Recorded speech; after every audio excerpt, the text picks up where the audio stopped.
शरद पवार यांच्या राष्ट्रवादीकडनं आज काळी दिवाळी साजरी करण्यात येत आहे।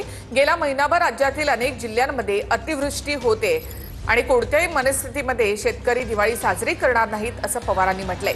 तर विरोधकांकडे आता मुद्दे नाहीत असं एकनाथ शिंदेंनी म्हटलं आहे। कोणत्याही मुद्द्याला धरून राजकारण करायचं ठरवलेलं आहे का असं देखील शिंदेंनी म्हटलं। ही दुटप्पी भूमिका कायमचं रडगाणं असं देखील शिंदेंनी म्हटले। आजचा दिवस दिवाळी साजरी करायची नाही आणि त्याचं महत्त्वाचं कारण आपण बघितलं गेले महिनाभर महाराष्ट्रातल्या अनेक जिल्ह्यामध्ये अतिवृष्टी होती।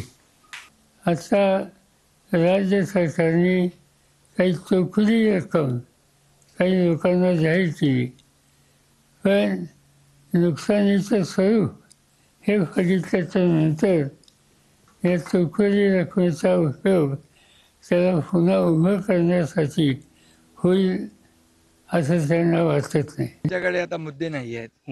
त्यांना वाटलं नव्हतं की 32,000 कोटीचं पॅकेज जाहीर होईल। कुठल्याही मुद्द्याला धरून राजकारण करणं आता विरोधी पक्षाचं ते त्यांनी ठरवलेलंच आहे। चांगले मुख्यमंत्री आहेत म्हणून म्हणत होते ना, आता लगेच त्याच देवेंद्रजींना मुख्यमंत्री कसा फेल झाला, मुख्यमंत्री कसा अपयशी आहे, हेच म्हणजे ही दुटप्पी भूमिका आहे। हे रडगाणं आहे, कायमचं रडत राहायचं।